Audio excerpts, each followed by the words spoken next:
أعوذ بالله من الشيطان الرجيم. بسم الله الرحمن الرحيم. ألف لام ميم.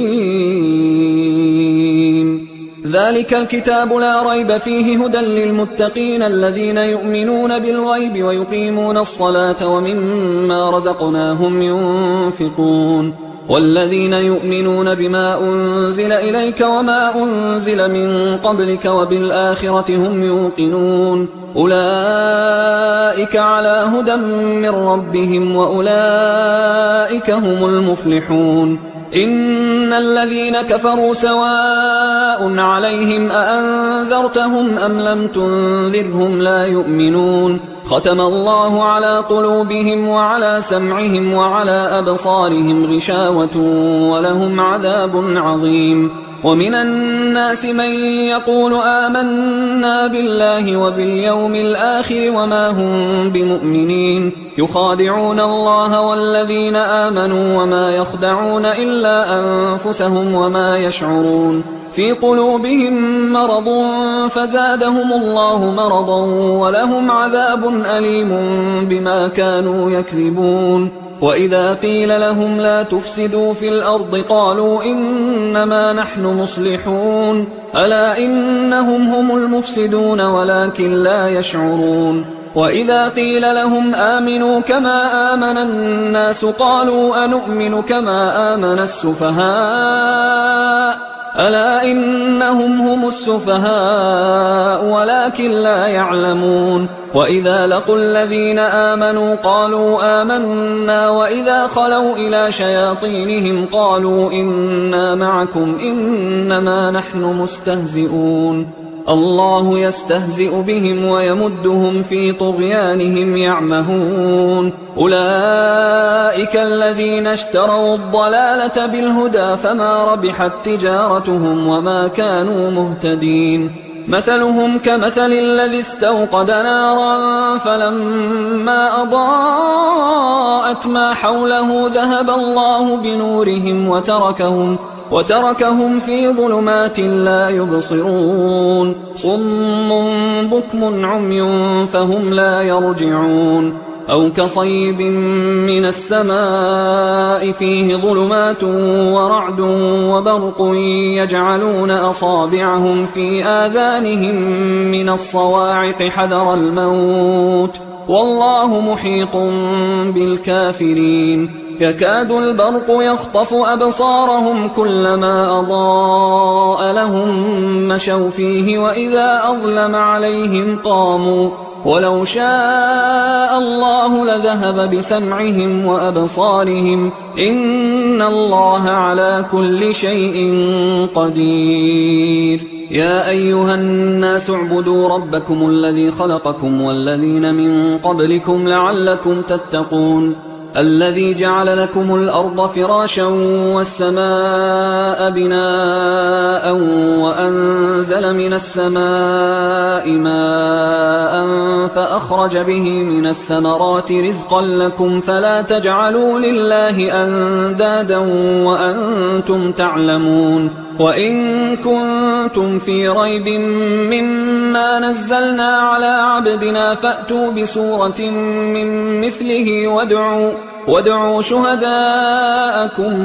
من دون الله إن كنتم صادقين. فإن لم تفعلوا ولن تفعلوا فاتقوا النار التي وقودها الناس والحجارة أعدت للكافرين. وبشر الذين آمنوا وعملوا الصالحات أن لهم جنات تجري من تحتها الأنهار كلما رزقوا منها من ثمرة رزقا قالوا هذا الذي رزقنا من قبل وأتوا به متشابها ولهم فيها أزواج مطهرة وهم فيها خالدون. إن الله لا يستحيي أن يضرب مثلا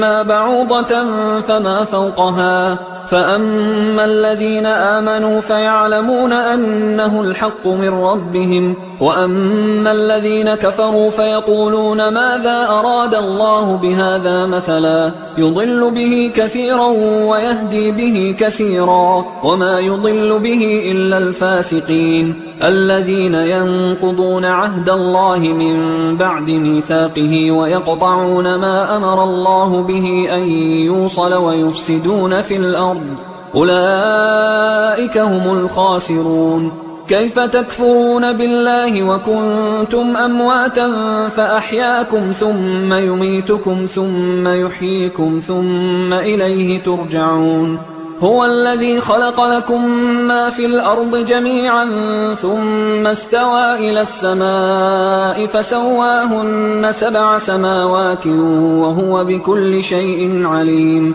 وإذ قال ربك للملائكة إني جاعل في الأرض خليفة قالوا أتجعل فيها من يفسد فيها ويسفك الدماء ونحن نسبح بحمدك ونقدس لك قال إني أعلم ما لا تعلمون. وعلم آدم الأسماء كلها ثم عرضهم على الملائكة فقال أنبئوني بأسماء هؤلاء إن كنتم صادقين. قالوا سبحانك لا علم لنا إلا ما علمتنا إنك أنت العليم الحكيم. قال يا آدم أنبئهم بأسمائهم فلما أنبأهم بأسمائهم قال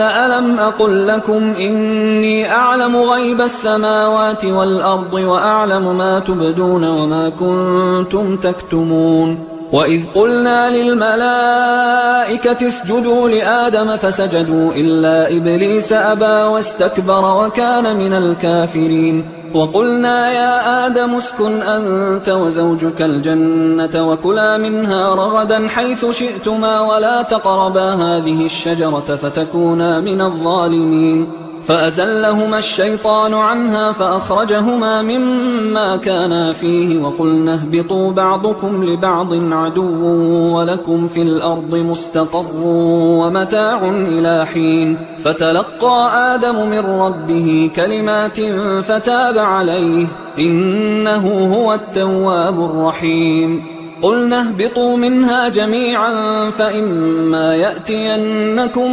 مني هدى فمن تبع هداي فلا خوف عليهم ولا هم يحزنون. والذين كفروا وكذبوا بآياتنا أولئك أصحاب النار هم فيها خالدون. يا بني إسرائيل اذكروا نعمتي التي أنعمت عليكم وأوفوا بعهدي أوف بعهدكم وإياي فارهبون. وآمنوا بما أنزلت مصدقا لما معكم ولا تكونوا أول كافر به ولا تشتروا بآياتي ثمنا قليلا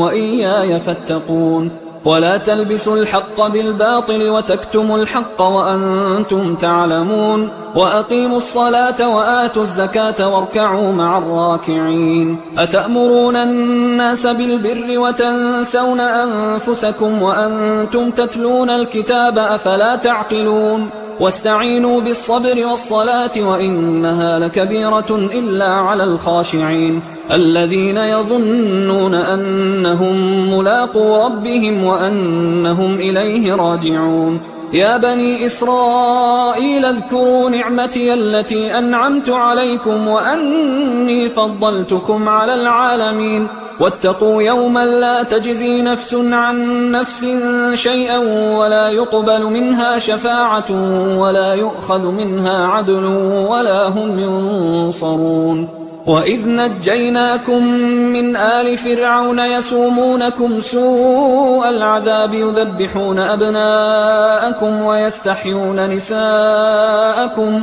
وفي ذلكم بلاء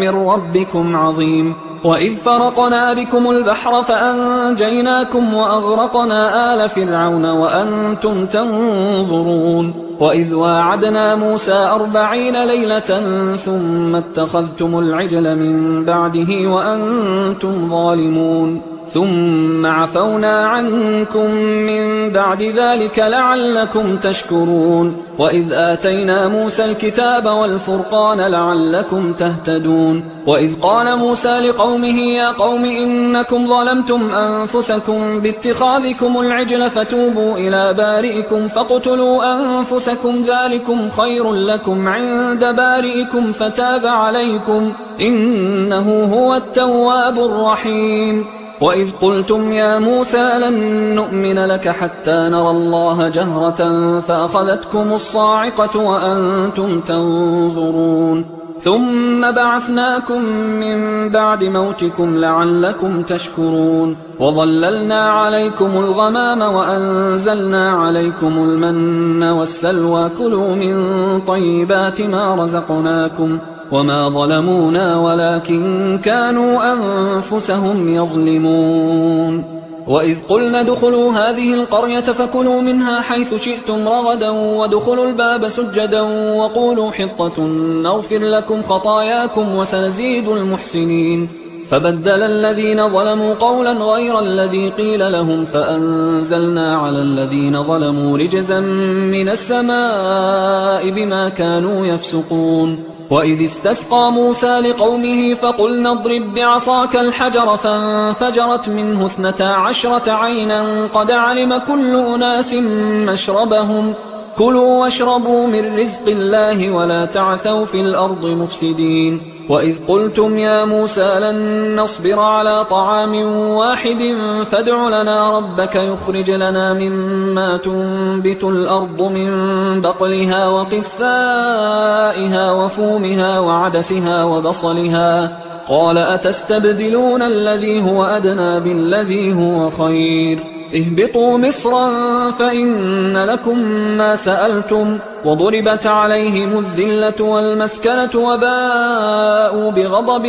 من الله ذلك بأنهم كانوا يكفرون بآيات الله ويقتلون النبيين بغير الحق ذلك بما عصوا وكانوا يعتدون إن الذين آمنوا والذين هادوا والنصارى والصابئين من آمن بالله واليوم الآخر وعمل صالحا فلهم أجرهم عند ربهم ولا خوف عليهم ولا هم يحزنون وإذ أخذنا ميثاقكم ورفعنا فوقكم الطور خذوا ما آتيناكم بقوة واذكروا ما فيه لعلكم تتقون ثم توليتم من بعد ذلك فلولا فضل الله عليكم ورحمته لكنتم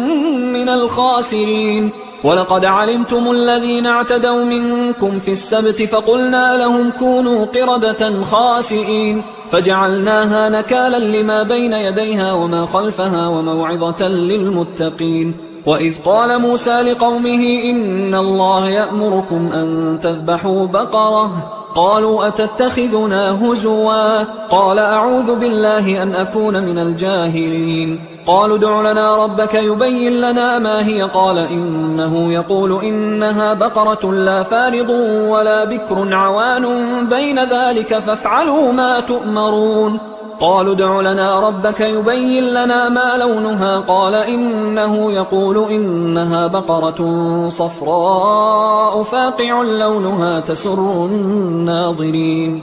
قالوا ادع لنا ربك يبين لنا ما هي إن البقرة شابه علينا وإنا إن شاء الله لمهتدون قال إنه يقول إنها بقرة لا ذلول تثير الأرض ولا تسقي الحرث مسلمة لا شية فيها قالوا الآن جئت بالحق فذبحوها وما كادوا يفعلون وإذ قتلتم نفسا فادارأتم فيها والله مخرج ما كنتم تكتمون فقلنا اضربوه ببعضها كذلك يحيي الله الموتى ويريكم آياته لعلكم تعقلون ثم قست قلوبكم من بعد ذلك فهي كالحجارة أو أشد قسوة وإن من الحجارة لما يتفجر منه الأنهار وإن منها لما يشقق فيخرج منه الماء وإن منها لما يهبط من خشية الله وما الله بغافل عما تعملون أفتطمعون أن يؤمنوا لكم وقد كان فريق منهم يسمعون كلام الله ثم يحرفونه من بعد ما عقلوه وهم يعلمون وإذا لقوا الذين آمنوا قالوا آمنا وإذا خلا بعضهم إلى بعض قالوا أتحدثونهم بما فتح الله عليكم ليحاجوكم به عند ربكم أفلا تعقلون أولا يعلمون أن الله يعلم ما يسرون وما يعلنون ومنهم أميون لا يعلمون الكتاب إلا أماني وإنهم إلا يظنون فويل للذين يكتبون الكتاب بأيديهم ثم يقولون هذا من عند الله ليشتروا به ثمنا قليلا فويل لهم مما كتبت أيديهم وويل لهم مما يكسبون وقالوا لن تمسنا النار إلا أياما معدودة قل أتخذتم عند الله عهدا فلن يخلف الله عهده أم تقولون على الله ما لا تعلمون بلى من كسب سيئة وأحاطت به خطيئته فأولئك أصحاب النار هم فيها خالدون والذين آمنوا وعملوا الصالحات أولئك أصحاب الجنة هم فيها خالدون وإذ أخذنا ميثاق بني إسرائيل لا تعبدون إلا الله وبالوالدين إحسانا وذي القربى واليتامى والمساكين وقولوا للناس حسنا وأقيموا الصلاة وآتوا الزكاة ثم توليتم إلا قليلا منكم وأنتم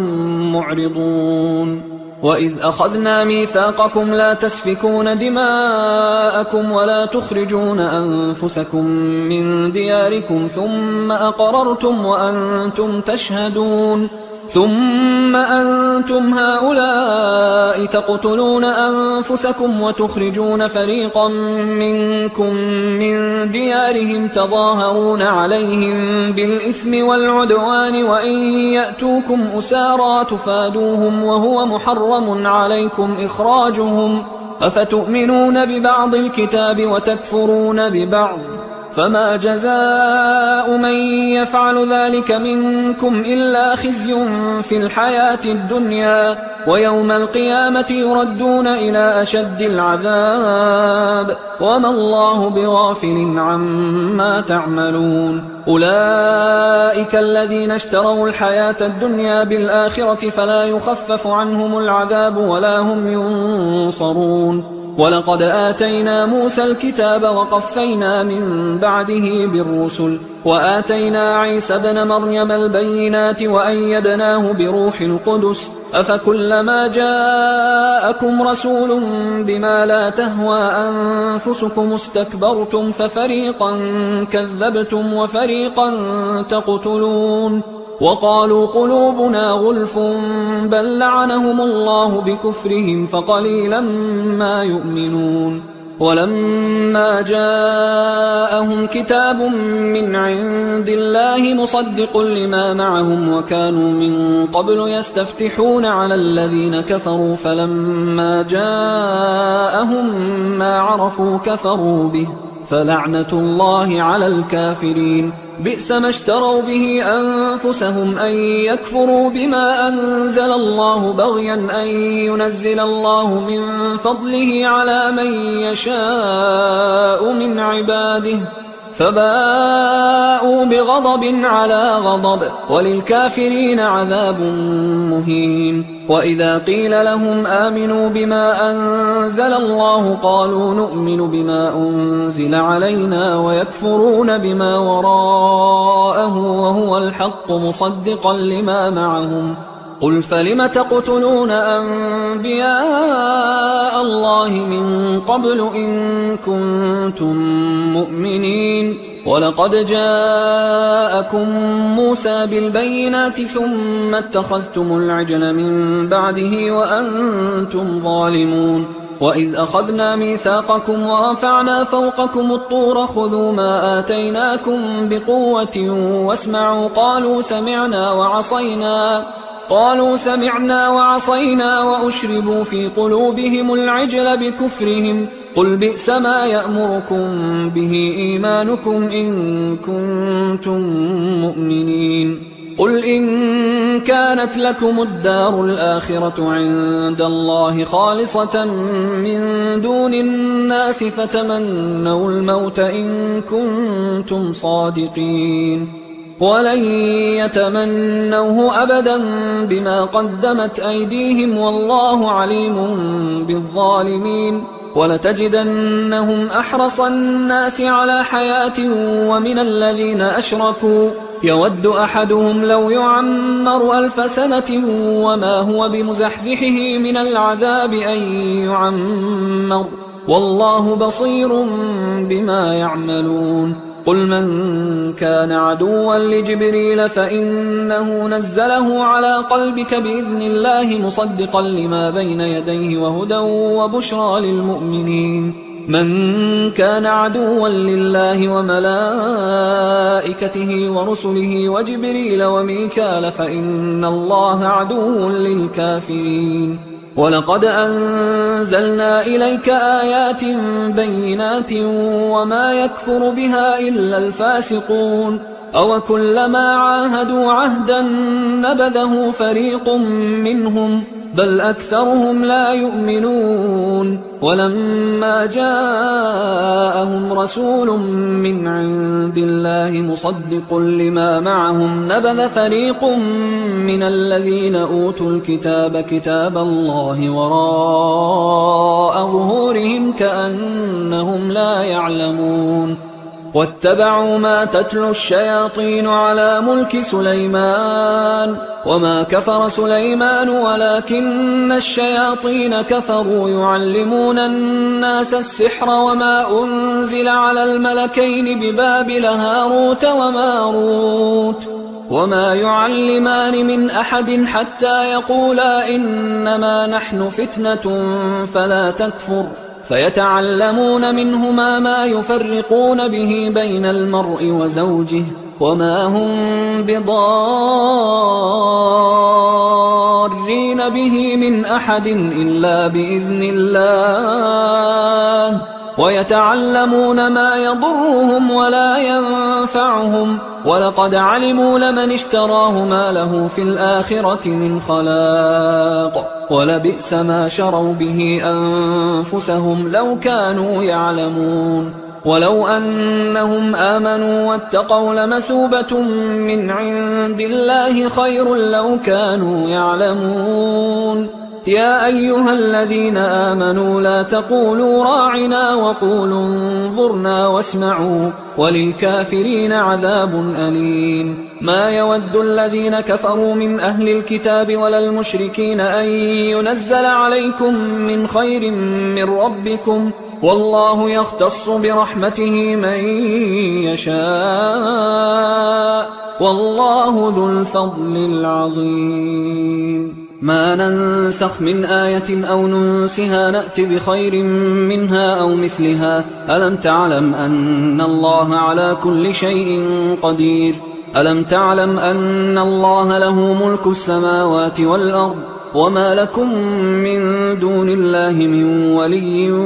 ولا نصير أم تريدون أن تسألوا رسولكم كما سئل موسى من قبل ومن يتبدل الكفر بالإيمان فقد ضل سواء السبيل ود كثير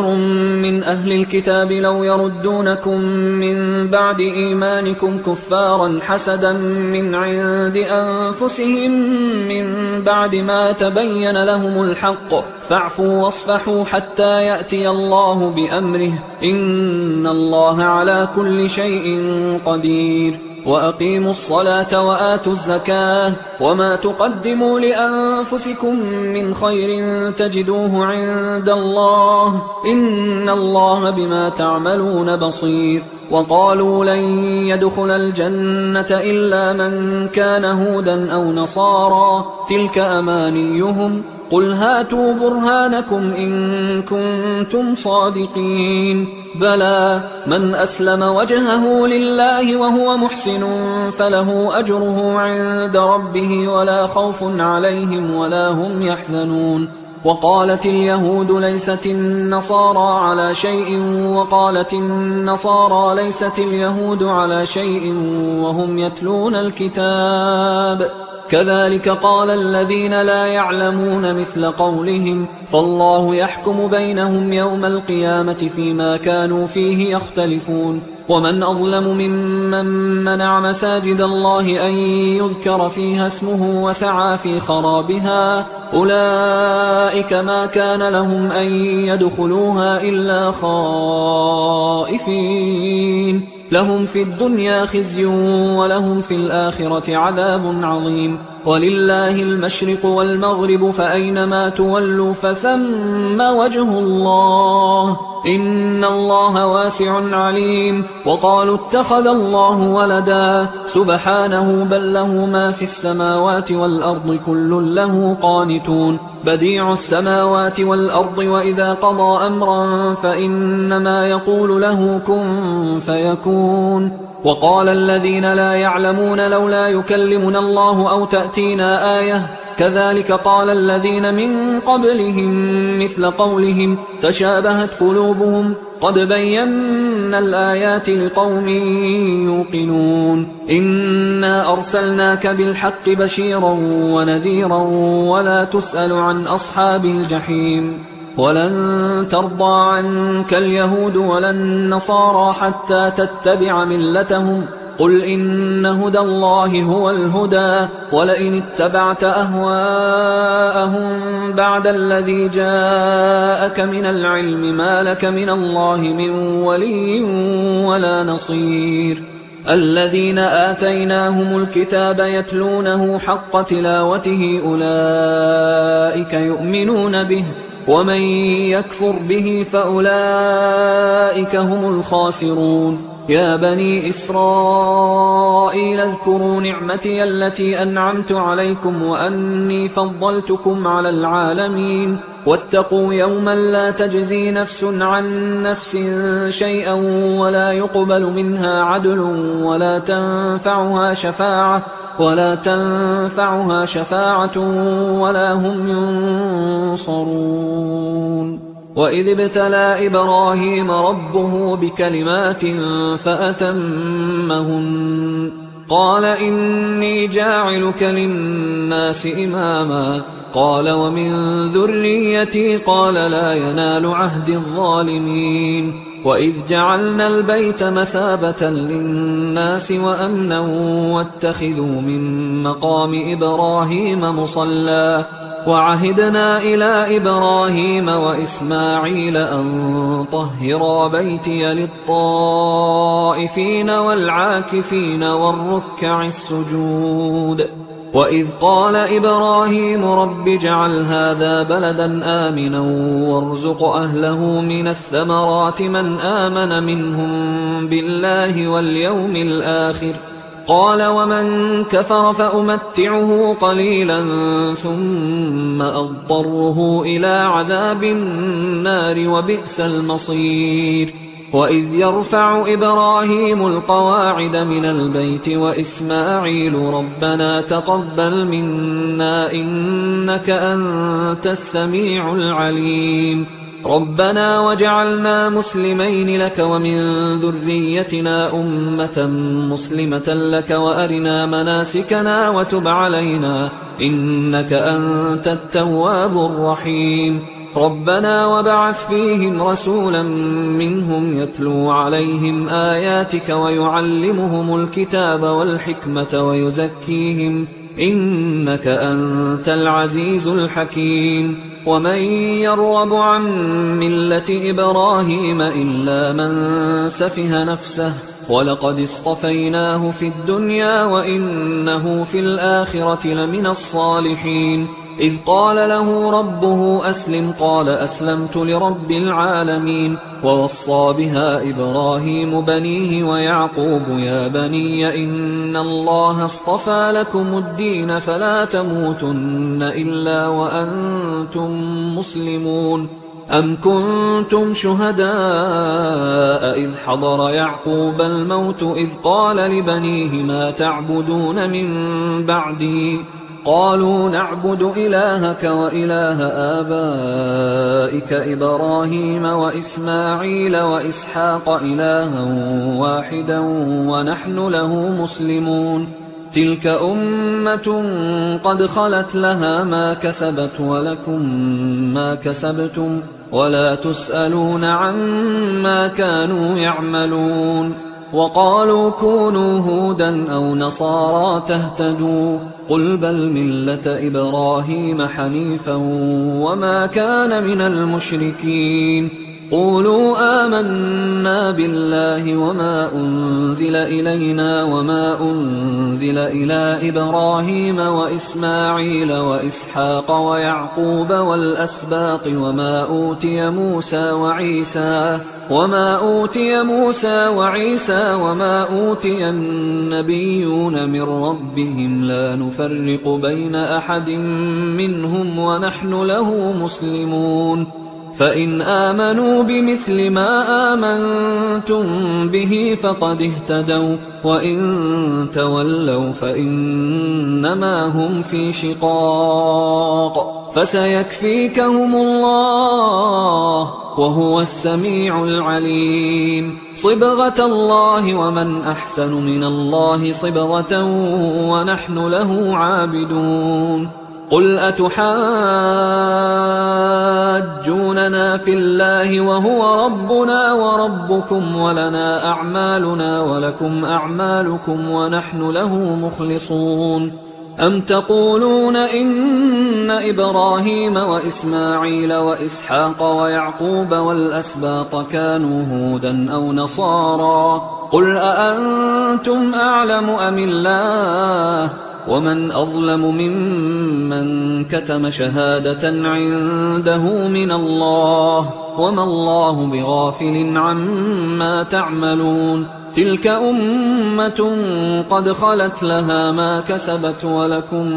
ما كسبتم ولا تسألون عما كانوا يعملون. سيقول السفهاء من الناس ما ولاهم عن قبلتهم التي كانوا عليها قل لله المشرق والمغرب يهدي من يشاء إلى صراط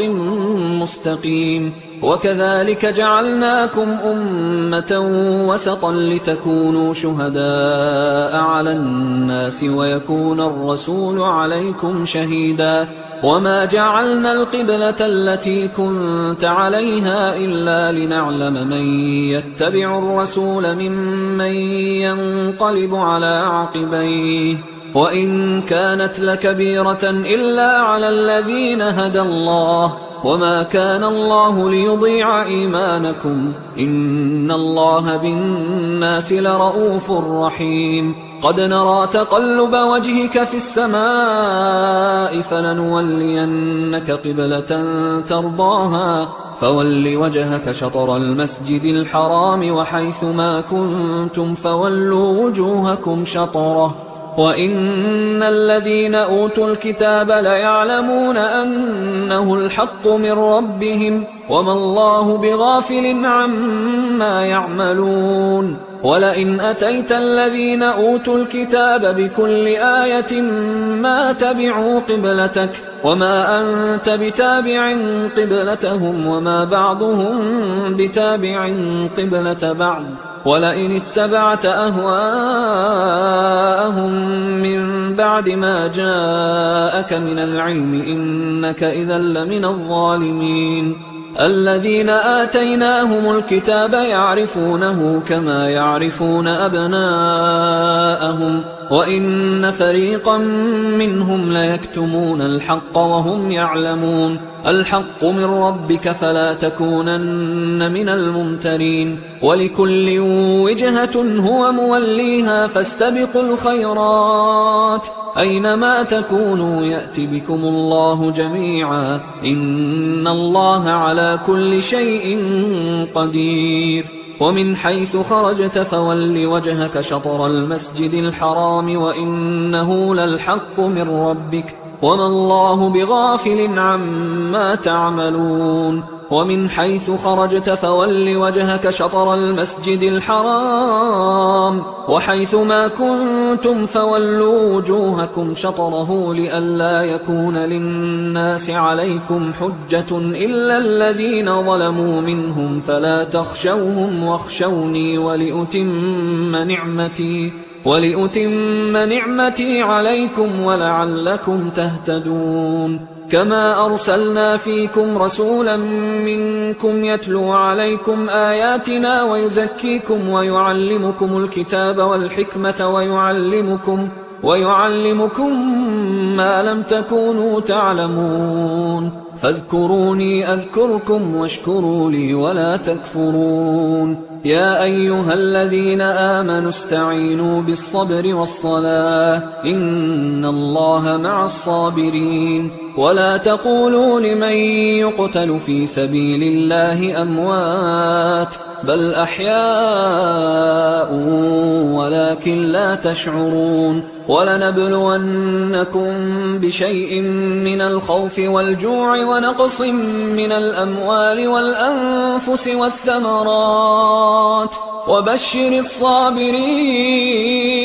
الذين إذا أصابتهم مصيبة قالوا إنا لله وإنا إليه راجعون أولئك عليهم صلوات من ربهم ورحمة وأولئك هم المهتدون إن الصفا والمروة من شعائر الله فمن حج البيت أو اعتمر فلا جناح عليه أن يطوف بهما ومن تطوع خيرا فإن الله شاكر عليم إن الذين يكتمون ما أنزلنا من البينات والهدى من بعد ما بيناه للناس في الكتاب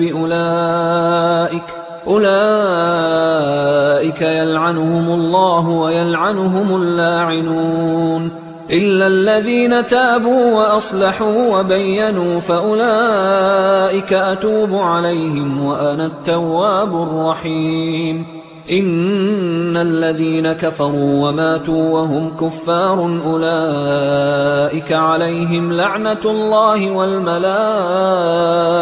والناس أجمعين خالدين فيها لا يخفف عنهم العذاب ولا هم ينظرون وإلهكم إله واحد لا إله إلا هو الرحمن الرحيم إن في خلق السماوات والأرض واختلاف الليل والنهار والفلك التي تجري في البحر بما ينفع الناس وما أنزل الله من السماء من ماء فأحيا به الأرض بعد موتها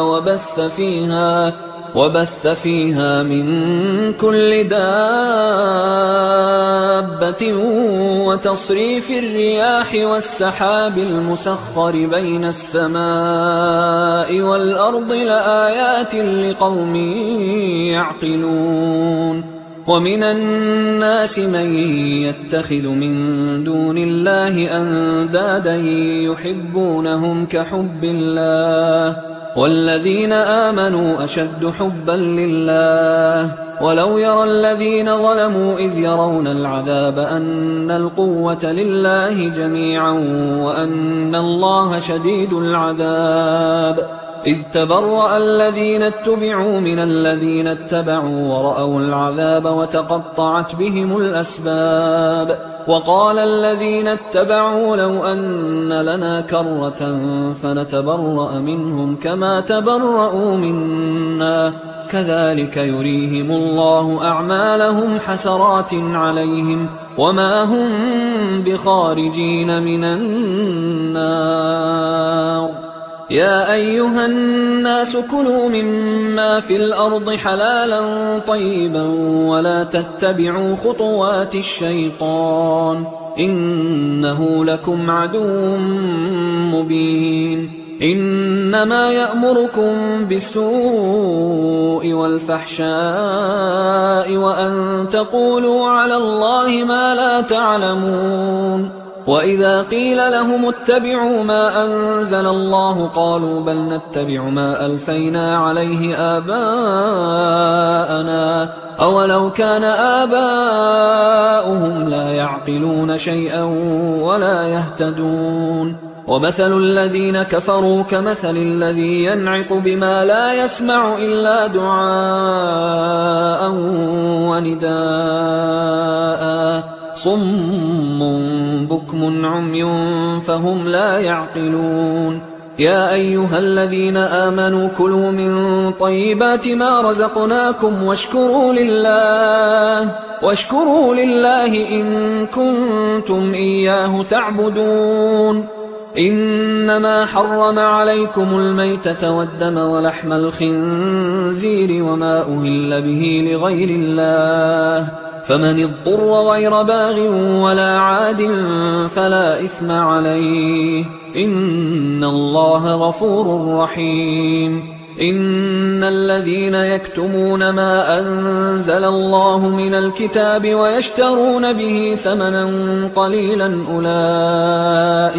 أولئك ما يأكلون في بطونهم إلا النار ولا يكلمهم الله يوم القيامة ولا يزكيهم ولهم عذاب أليم أولئك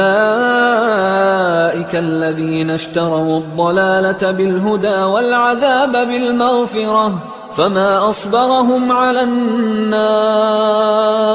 ذلك بأن الله نزل الكتاب بالحق وإن الذين اختلفوا في الكتاب لفي شقاق بعيد ليس البر أن تولوا وجوهكم قبل المشرق والمغرب ولكن البر من آمن بالله واليوم الآخر والملائكة والكتاب والنبيين وآتى المال على حبه ذوي القربى واليتامى والمساكين وابن السبيل والسائلين وفي الرقاب وأقام الصلاة وآتى الزكاة والموفون بعهدهم إذا عاهدوا والصابرين في البأساء والضراء وحين البأس أولئك الذين صدقوا وأولئك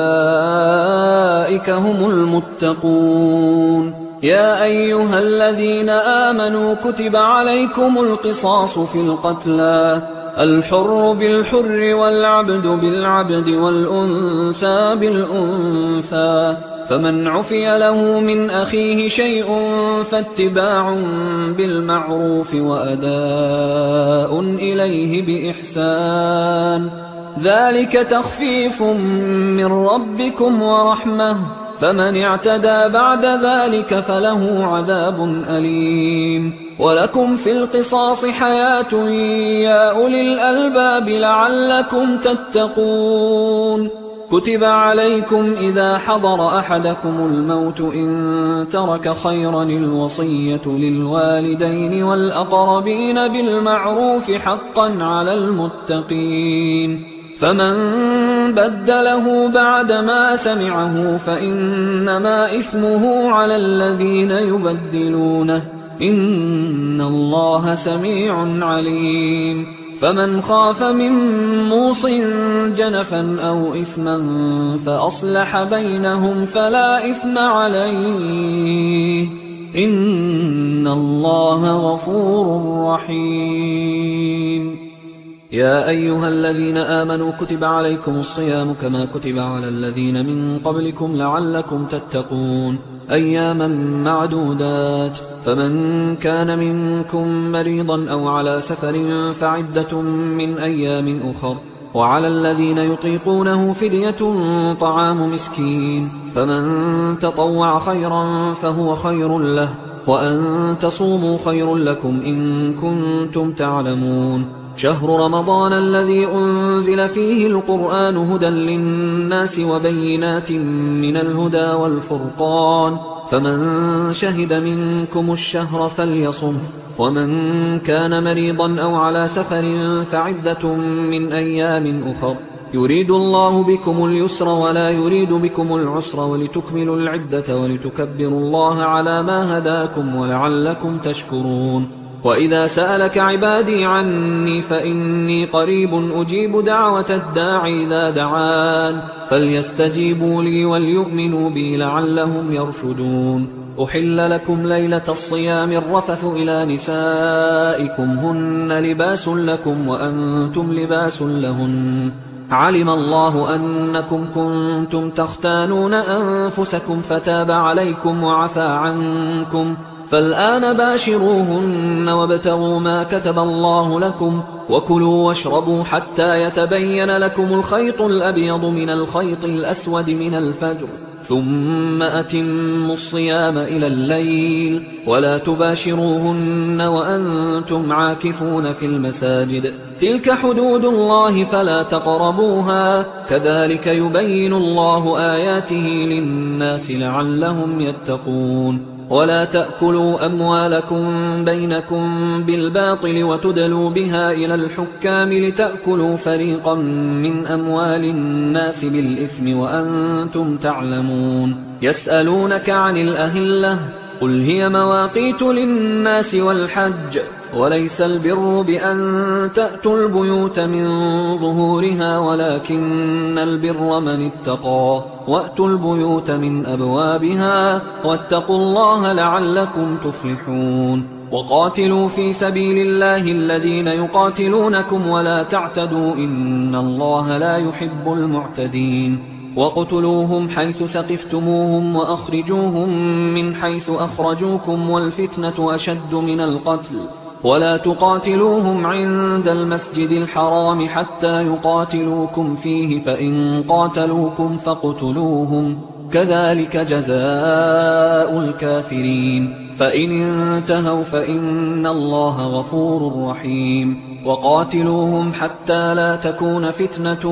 ويكون الدين لله، فإن انتهوا فلا عدوان إلا على الظالمين. الشهر الحرام بالشهر الحرام والحرمات قصاص، فمن اعتدى عليكم فاعتدوا عليه بمثل ما اعتدى عليكم، واتقوا الله واعلموا أن الله مع المتقين. وأنفقوا في سبيل الله ولا تلقوا بأيديكم إلى التهلكة وأحسنوا إن الله يحب المحسنين. وأتموا الحج والعمرة لله، فإن أحصرتم فما استيسر من الهدي، ولا تحلقوا رؤوسكم حتى يبلغ الهدي محله، فمن كان منكم مريضا أو به أذى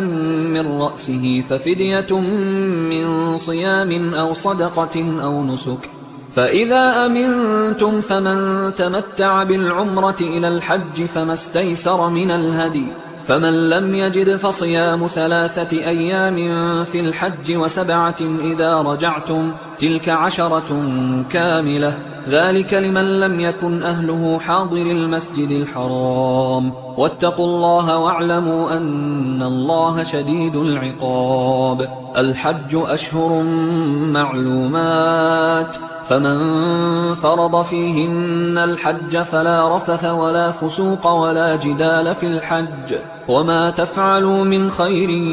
يعلمه الله، الله وتزودوا فإن خير الزاد التقوى واتقون يا أولي الألباب. ليس عليكم جناح أن تبتغوا فضلا من ربكم فإذا أفضتم من عرفات فاذكروا الله عند المشعر الحرام واذكروه كما هداكم وإن كنتم من قبله لمن الضالين. ثم أفيضوا من حيث أفاض الناس واستغفروا الله إن الله غفور رحيم. فإذا قضيتم مناسككم فاذكروا الله كذكركم آباءكم أو أشد ذكرا. فمن الناس من يقول ربنا آتنا في الدنيا وما له في الآخرة من خلاق ومنهم من يقول ربنا آتنا في الدنيا حسنة وفي الآخرة حسنة وقنا عذاب النار. أولئك لهم نصيب مما كسبوا والله سريع الحساب. واذكروا الله في أيام معدودات فمن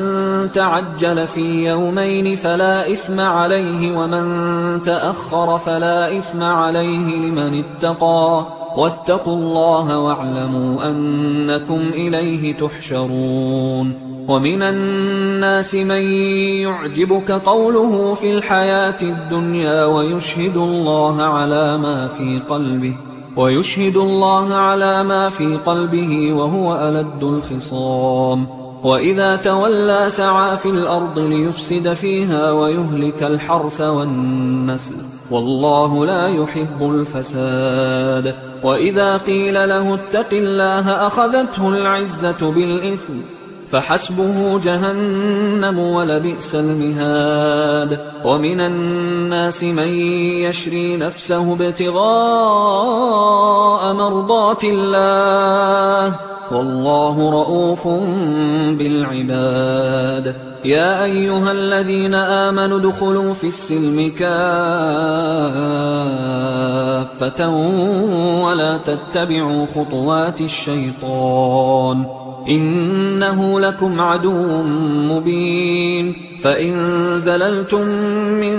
بعد ما جاءتكم البينات فاعلموا أن الله عزيز حكيم. هل ينظرون إلا أن يأتيهم الله في ظلل من الغمام والملائكة وقضي الأمر وإلى الله ترجع الأمور. سل بني إسرائيل كم آتيناهم من آية بينة ومن يبدل نعمة الله من بعد ما جاءته فإن الله شديد العقاب. زين للذين كفروا الحياة الدنيا ويسخرون من الذين آمنوا والذين اتقوا فوقهم يوم القيامة والله يرزق من يشاء بغير حساب. كان الناس أمة واحدة فبعث الله النبيين مبشرين ومنذرين وأنزل معهم الكتاب بالحق ليحكم بين الناس فيما اختلفوا فيه وما اختلف فيه إلا الذين أوتوه من بعد ما جاءتهم البينات بغيا بينهم فهدى الله الذين آمنوا لما اختلفوا فيه من الحق بإذنه والله يهدي من يشاء إلى صراط مستقيم. أم حسبتم أن تدخلوا الجنة ولما يأتكم مثل الذين خلوا من قبلكم مستهم البأساء والضراء وزلزلوا حتى يقول الرسول والذين آمنوا معه متى نصر الله ألا إن نصر الله قريب. يسألونك ماذا ينفقون قل ما أنفقتم من خير فللوالدين والأقربين واليتامى والمساكين وابن السبيل وما تفعلوا من خير فإن الله به عليم كتب عليكم القتال وهو كره لكم وعسى أن تكرهوا شيئا وهو خير لكم وعسى أن تحبوا شيئا وهو شر لكم والله يعلم وأنتم لا تعلمون يسألونك عن الشهر الحرام قتال فيه قل قتال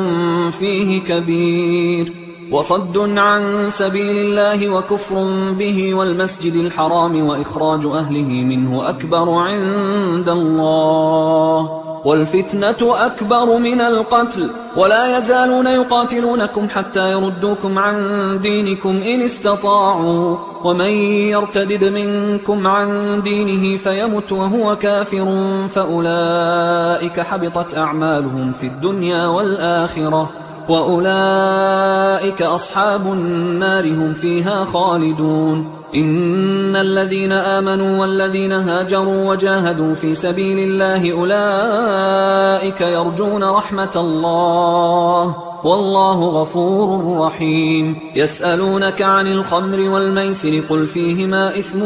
كبير ومنافع للناس وإثمهما أكبر من نفعهما ويسألونك ماذا ينفقون قل العفو كذلك يبين الله لكم الآيات لعلكم تتفكرون في الدنيا والآخرة ويسألونك عن اليتامى قل إصلاح لهم خير وإن تخالطوهم فإخوانكم والله يعلم المفسد من المصلح ولو شاء الله لأعنتكم إن الله عزيز حكيم ولا تنكحوا المشركات حتى يؤمنوا ولأمة مؤمنة خير من مشركة ولو أعجبتكم ولا تنكحوا المشركين حتى يؤمنوا ولعبد مؤمن خير من مشرك ولو أعجبكم أولئك يدعون إلى النار والله يدعو إلى الجنة والمغفرة بإذنه ويبين آياته للناس لعلهم يتذكرون ويسألونك عن المحيض قل هو أذى فاعتزلوا النساء في المحيض ولا تقربوهن حتى يطهرن فإذا تطهرن فأتوهن من حيث أمركم الله إن الله يحب التوابين ويحب المتطهرين نساؤكم حرث لكم فأتوا حرثكم أنى شئتم وقدموا لأنفسكم واتقوا الله واعلموا أنكم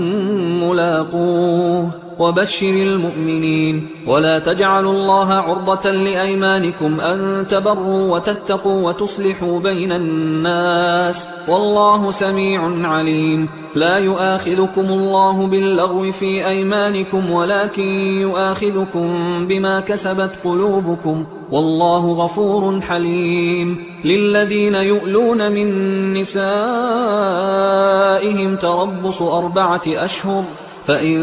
فاءوا فإن الله غفور رحيم وإن عزموا الطلاق فإن الله سميع عليم والمطلقات يتربصن بأنفسهن 3 قروء ولا يحل لهن أن يكتمن ما خلق الله في أرحامهن إن كن يؤمن بالله واليوم الآخر وبعولتهن أحق بردهن في ذلك إن أرادوا إصلاحا ولهن مثل الذي عليهن بالمعروف وللرجال عليهن درجة والله عزيز حكيم الطلاق 2 مرتان فإمساك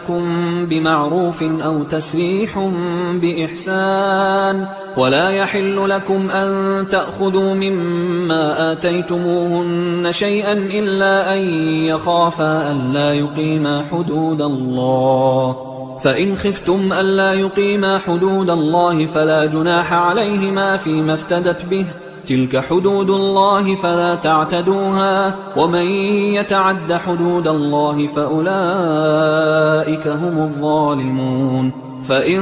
طلقها فلا تحل له من بعد حتى تنكح زوجا غيره، فإن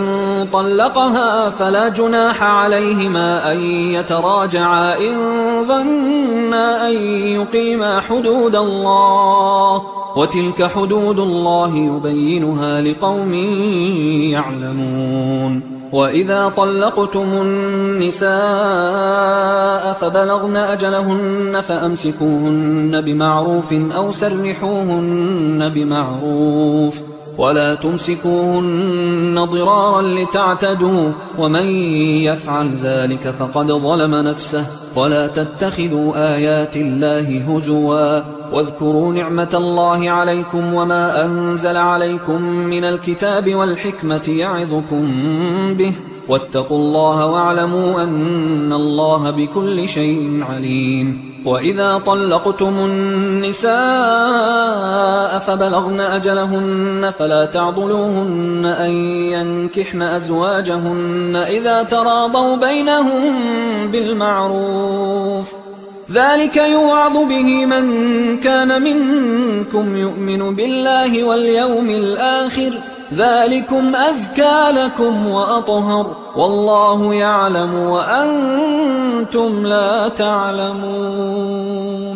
والوالدات يرضعن أولادهن حولين كاملين لمن أراد أن يتم الرضاعة، وعلى المولود له رزقهن وكسوتهن بالمعروف، لا تكلف نفس إلا وسعها، لا تضار والدة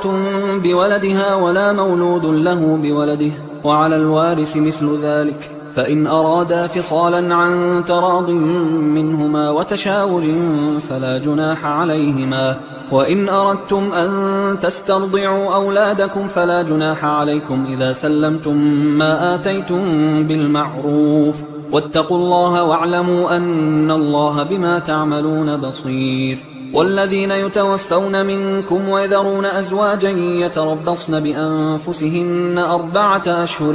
و10، فإذا بلغن أجلهن فلا جناح عليكم فيما فعلن في أنفسهن بالمعروف، والله بما تعملون خبير. ولا جناح عليكم فيما عرضتم به من خطبة النساء أو أكننتم في أنفسكم، علم الله أنكم ستذكرونهن ولكن لا تواعدوهن سرا إلا أن تقولوا قولا معروفا. ولا تعزموا عقدة النكاح حتى يبلغ الكتاب أجله، واعلموا أن الله يعلم ما في أنفسكم فاحذروه، واعلموا أن الله غفور حليم. لا جناح عليكم إن طلقتم النساء ما لم تمسوهن أو تفرضوا لهن فريضة، ومتعوهن على الموسع قدره وعلى المقتر قدره متاعا بالمعروف حقا على المحسنين. وإن طلقتموهن من قبل أن تمسوهن وقد فرضتم لهن فريضة فنصف ما فرضتم إلا أن يعفون أو يعفو الذي بيده عقدة النكاح، وأن تعفوا أقرب للتقوى، ولا تنسوا الفضل بينكم، إن الله بما تعملون بصير. حافظوا على الصلوات والصلاة الوسطى وقوموا لله قانتين، فإن خفتم فرجالا أو ركبانا، فإذا أمنتم فاذكروا الله كما علمكم ما لم تكونوا تعلمون. والذين يتوفون منكم ويذرون أزواجا وصية لأزواجهم متاعا إلى الحول غير إخراج، فإن خرجن فلا جناح عليكم فيما فعلن في أنفسهن من معروف، والله عزيز حكيم. وللمطلقات متاع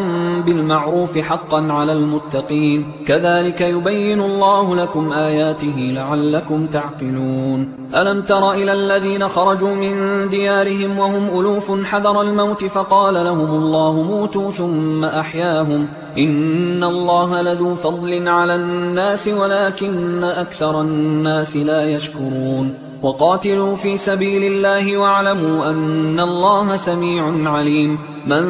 ذا الذي يقرض الله قرضا حسنا فيضاعفه له أضعافا كثيرة والله يقبض ويبسط وإليه ترجعون ألم تر إلى الملأ من بني إسرائيل من بعد موسى إذ قالوا لنبي له مبعث لنا ملكا نقاتل في سبيل الله قال هل عسيتم إن كتب عليكم القتال ألا تقاتلوا قالوا وما لنا ألا نقاتل في سبيل الله وقد أخرجنا من ديارنا وأبنائنا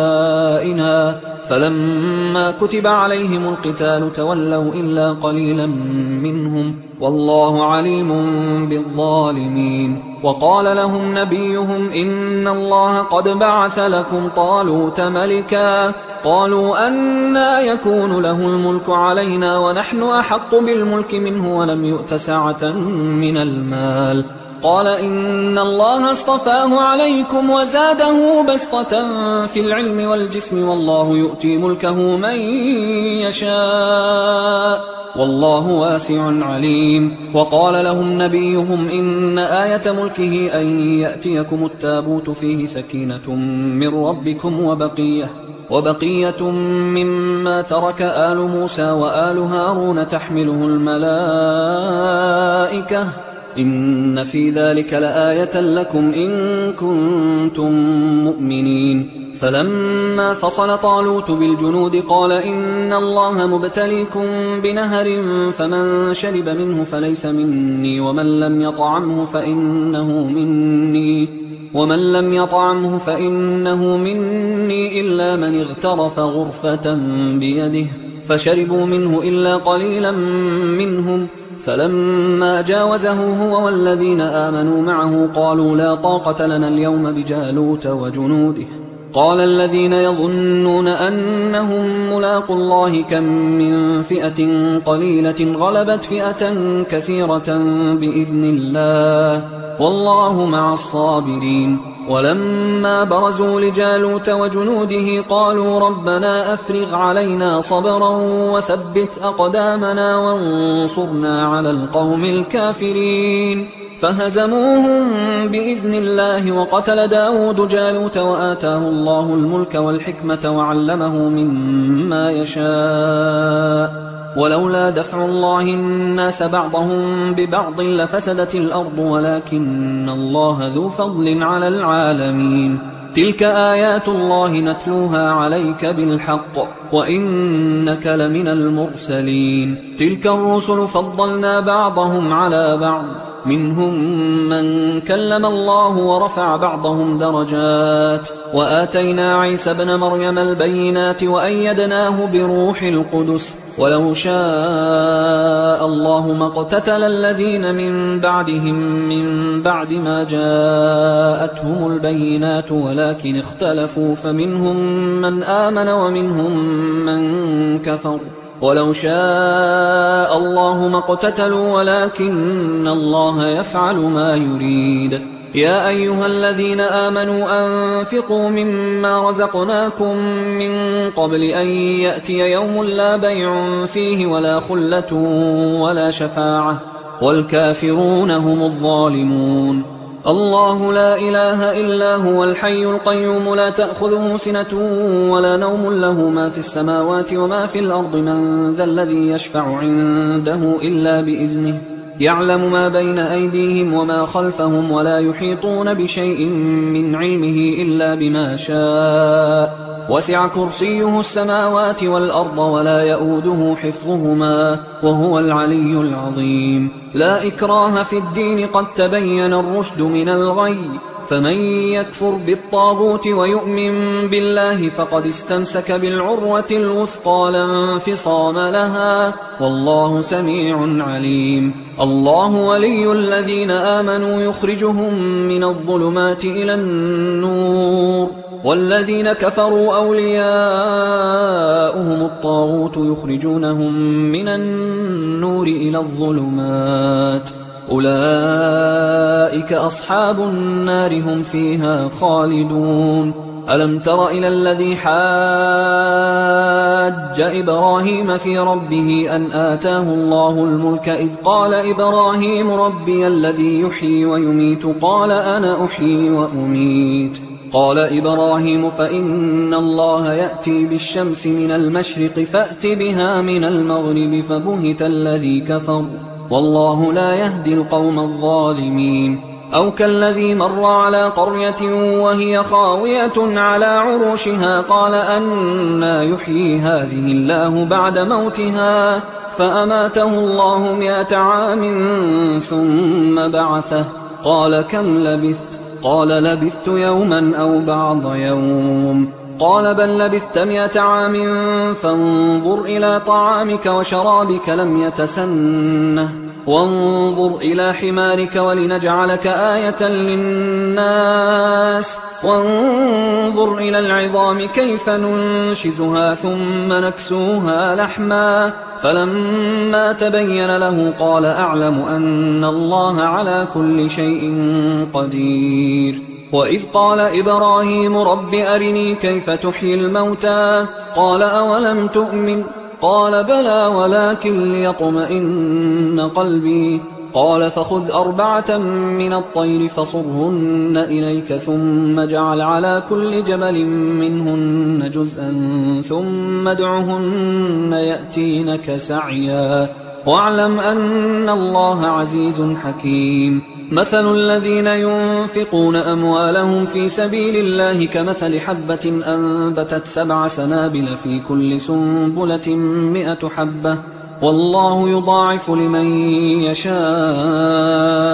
والله واسع عليم الذين ينفقون أموالهم في سبيل الله ثم لا يتبعون ما أنفقوا منا ولا أذى لهم أجرهم عند ربهم ولا خوف عليهم ولا هم يحزنون قول معروف ومغفرة خير من صدقة يتبعها أذى والله غني حليم يا أيها الذين آمنوا لا تبطلوا صدقاتكم بالمن والأذى كالذي ينفق ماله رئاء الناس ولا يؤمن بالله واليوم الآخر فمثله كمثل صفوان عليه تراب فأصابه وابل فتركه صلدا لا يقدرون على شيء مما كسبوا والله لا يهدي القوم الكافرين ومثل الذين ينفقون أموالهم ابتغاء مرضات الله وتثبيتا من أنفسهم كمثل جنة بربوة أصابها وابل فآتت أكلها ضعفين فإن لم يصبها وابل فطل والله بما تعملون بصير أيود أحدكم أن تكون له جنة من نخيل وأعناب تجري من تحتها الأنهار له فيها من كل الثمرات وأصابه الكبر وله ذرية ضعفاء فأصابها إعصار فيه نار فاحترقت كذلك يبين الله لكم الآيات لعلكم تتفكرون يا أيها الذين آمنوا أنفقوا من طيبات ما كسبتم ومما أخرجنا لكم من الأرض ولا تيمموا الخبيث منه تنفقون ولستم بآخذيه إلا أن تغمضوا فيه واعلموا أن الله غني حميد الشيطان يعدكم الفقر ويأمركم بالفحشاء والله يعدكم مغفرة منه وفضلا والله واسع عليم يؤتي الحكمة من يشاء ومن يؤت الحكمة فقد أوتي خيرا كثيرا وما يذكر إلا أولو الألباب وما أنفقتم من نفقة أو نذرتم من نذر فإن الله يعلمه وما للظالمين من أنصار إن تبدوا الصدقات فنعما هي وإن تخفوها وتؤتوها الفقراء فهو خير لكم ويكفر عنكم من سيئاتكم والله بما تعملون خبير ليس عليك هداهم ولكن الله يهدي من يشاء وما تنفقوا من خير فلأنفسكم وما تنفقون إلا ابتغاء وجه الله وما تنفقوا من خير يوفى إليكم وأنتم لا تظلمون للفقراء الذين أحصروا في سبيل الله لا يستطيعون ضربا في الأرض يحسبهم الجاهل أغنياء من التعفف تعرفهم بسيماهم لا يسألون الناس إلحافا وما تنفقوا من خير